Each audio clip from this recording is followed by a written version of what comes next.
የዶንጋ ብሔረሰብ አባላት በደቡብ ብሔሮች ብሔረሰቦችና ህዝቦች ክልል በከምባታ ጠምባሮ ዞን በሃደሮ ጡንጦ ወረዳ ውስጥ ተሰባስበው የራሳቸውን አስተዳደር መስርተው ይኖራሉ።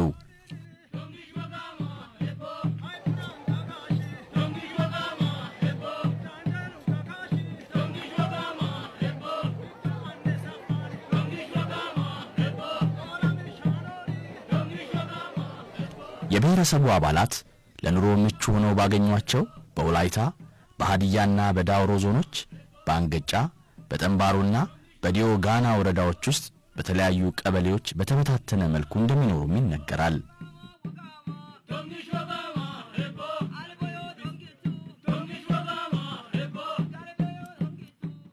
በእርሻ በከብት እርባታና በንብ ማነብ የሚተዳደሩት የዶንጋ ብሔረሰብ አባላት የራሳቸው የሆነ ባህል ቋንቋና ታሪክ አላቸው።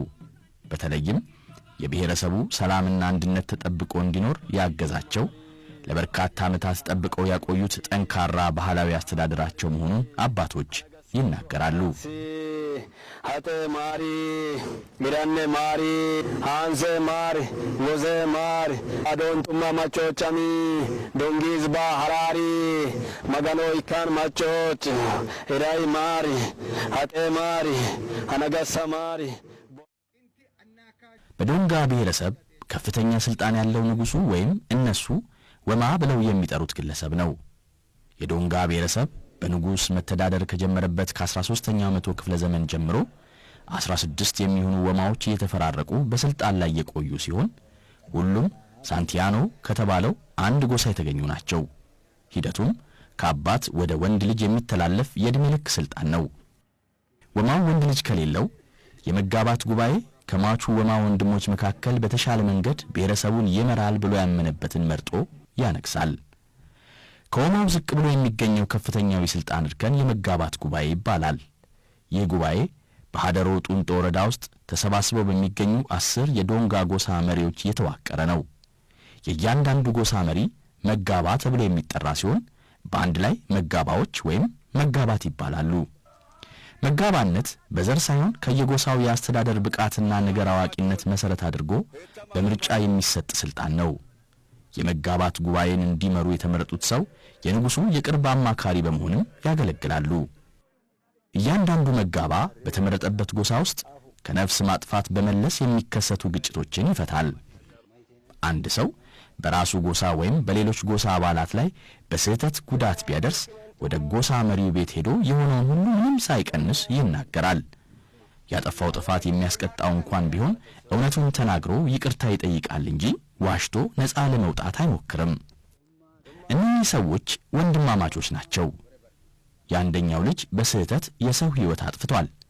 ልጃቸው ያደረሰውን ጉዳት እንደሰሙ አጥፊውን ከቤታቸው አስረው በደለኛነታቸውን ለመግለጽ ወደ ጎሳቸው መጋባ ወንድሞቻቸውን አስከትለው መጥተዋል። የሟች ወገኖች አደጋ እንዳያደርሱባቸው ተጠንቅቀው የደረሰውን ጉዳት ቀድመው ለመጋባት የሚነግሩት የገዳይ ቤተሰቦች ይሆናሉ። የመጋባት ጉባኤ በአስቸኳይ ተጠርቶ እስኪነጋገርበትና ለወማ ጉባኤ ቀርቦ ውሳኔ እስኪያገኝ ድረስ አጥፊው ከቤት እንዳይወጣ አስጠንቅቀው ያሰናብቷቸዋል። የዶንጋ መጋባት ዛሬ ለአስቸኳይ ጉባኤ ተሰባስበዋል። የጉባኤው ዋና ዓላማ ሕይወት የተጠፋፉ ቤተሰቦችን ለማቀራረብ ነው። ሆን ተብሎ የተፈጸመ ግድያ ባለመሆኑ ሁለቱ ወገኖች ወደ መጋባት ጉባኤ እንዲቀርቡ መልእክት ይላክባቸዋል። ጉዳዩ በእርቅ እስኪጠናቀቅ ድረስ የሟችና የገዳይ ወገኖች በአንድ ሸንጎ ላይ አይገናኙም።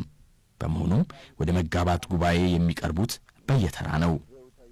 በመጀመሪያ የገዳይ ወገኖች ቀርበው ልጃቸው ያደረሰው ጉዳት ሆን ብሎ ባለመሆኑ ይቅርታ እንዲደረግላቸው ይለምናሉ። በዶንጋ ብሔረሰብ ባህል መሰረት በስህተት የሰው ነፍስ ያጠፋ ሰው ስህተቱን አምኖ ይቅርታ ከለመነ ጉዳዩ በእርቅ እንዲያልቅ ይደረጋል። የሟች ወገኖች ወደ መጋባት ጉባኤ ሲቀርቡ መጋባቱ በአክብሮት ይቀበሏቸዋል። የአክብሮቱ ምክንያት በአንድ በኩል በደረሰው ሐዘን መጋባቱም ተካፋይ መሆናቸውን ለመግለጽ ሲሆን፣ በሌላ በኩል ደግሞ ሐዘን ላይ ስለሆነን እርቁን አንቀበልም ብለው እንዳያስቸግሩ አስቀድሞ ለማግባባት ነው። የሟች ወገኖች ጉዳዩን በእርቅ ለመጨረስ እንዲቻል ወማው በሚጠሩት ጉባኤ ላይ እንዲገኙ ይለመናሉ። ከትንሽ ማንገራገር በኋላ ወደ ወማ ጉባኤ ለመቅረብ ስለተስማሙ መጋባቱ ምስጋና አቅርበው ያሰናብቷቸዋል።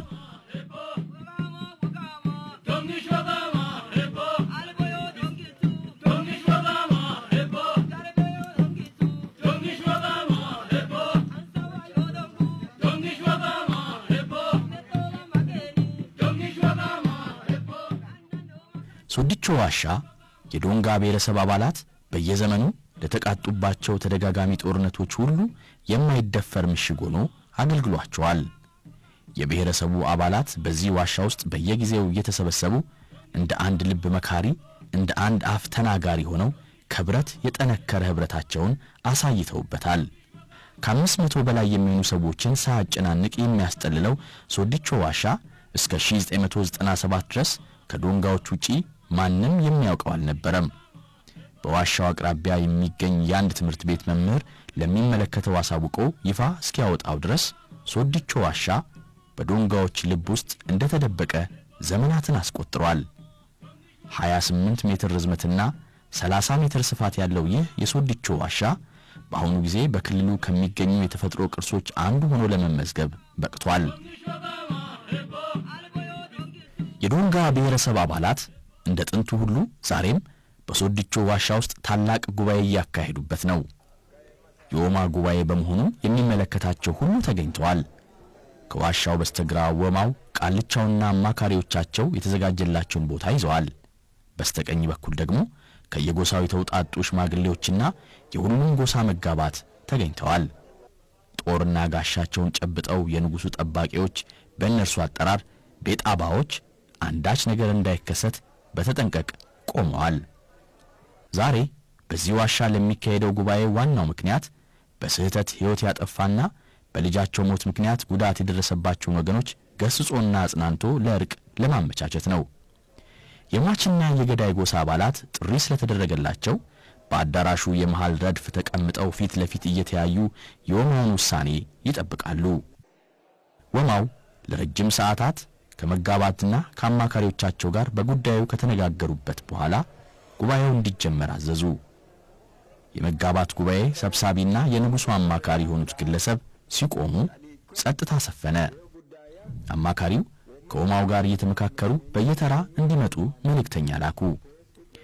የሟች ወገኖች ወደ መጋባት ጠጋ ብለው እንዲቀመጡ ቦታ ተሰጣቸውና እርቁን እንዲቀበሉ ተለመኑ። ወደ ገዳይና የገዳይ ወገኖችም እንዲሁ መልእክተኛ ተላከባቸው። በዶንጋ ባህል መሰረት ገዳይ ባጠፋው ጥፋት መጸጸቱንና ከልቡ ማዘኑን ለመግለጽ ራሱን አጎሳቁሎ ይታያል። ጫማ ካለው ጫማውን አውልቆ በባዶ እግሩ ይሄዳል። ፊቱን ከሰል ቀብቶ ይጠቋቁራል። ጠረኑ መጥፎ በሆነ ሐረግና ሐዘንተኛ መሆኑን በሚጠቁም ጥቁር ጨርቅ ወገቡን ታጥቆ በቅርብ ዘመዶቹ አማካኝነት ወደ ጉባኤው እንዲመጣ ይደረጋል። ወደ ወማው ለመድረስ ጥቂት ሲቀረው በአባቱ አማካኝነት ተገፍትሮ ይወድቃል። ይዘውት የመጡት አባቱና የቅርብ ዘመዶቹም ከሱ ጋር አብረው ይወድቁና ከወማቸው ምህረት ይለምናሉ።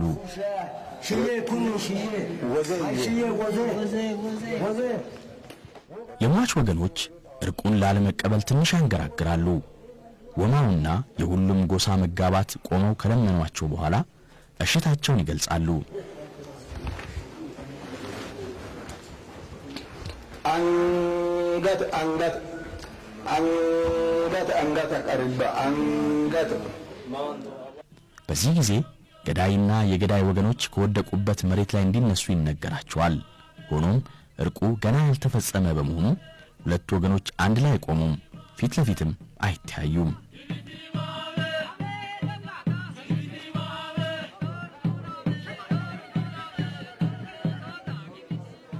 እርቅ የሚፈጸመው ጉባኤው በተካሄደበት ዕለት ይሆናል።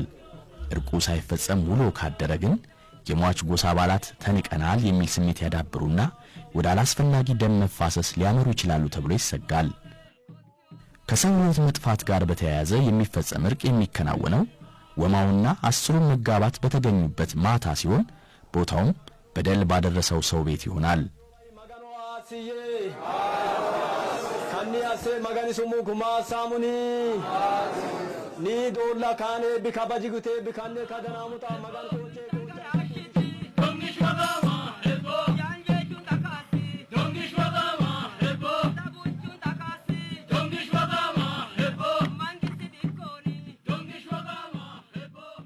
ጊዜው ከምሽቱ 2 ሰዓት ገደማ ሆኗል።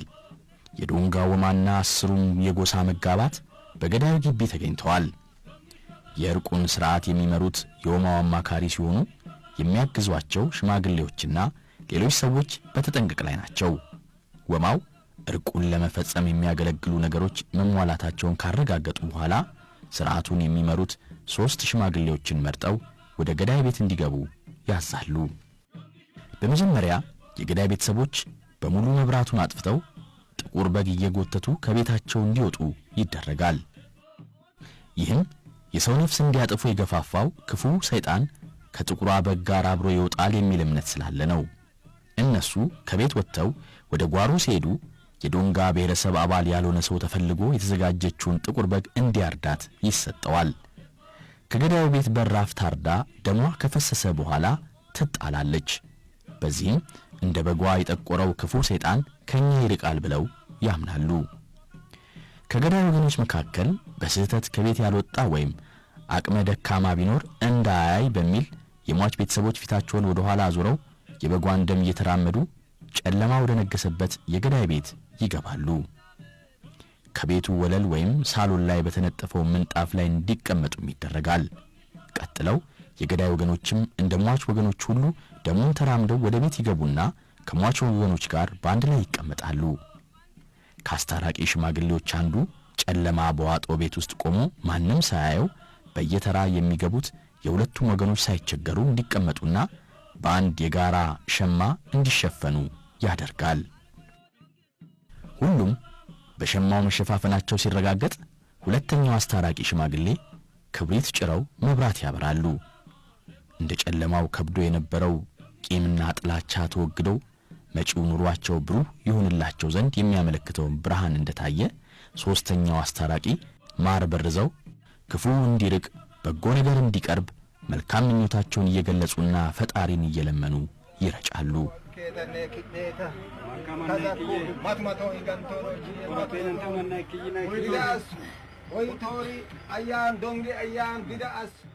ሰይጣን ደም ያቃባቸው የሟችና የገዳይ ወገኖች የወደፊት ፍቅራቸው ከማር የጣፈጠ እንዲሆን በመመኘት የሚረጩት የማር ብርዝ ሲያልቅ መብራት ያበሩት አስታራቂ ቡላ ቀለም ያላት በግ ያርዳሉ።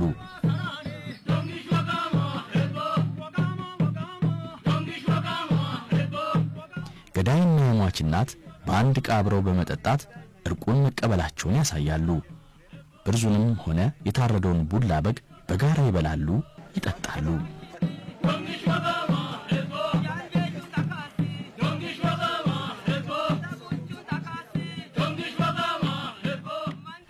ከዚህ እርቅ በኋላ ቂም ቋጥሮ በቀልን የሚያስብ በዶንጋ ብሔረሰብ አባላት ዘንድ እንደ ነውርም እንደ ወንጀልም ስለሚቆጠር እርቅ ካንጀት ነው።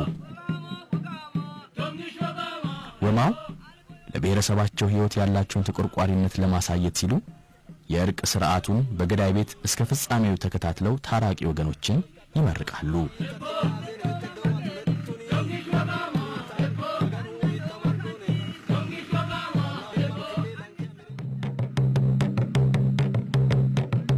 ቀይ ደራ የዶንጋ ባህላዊ እምነት።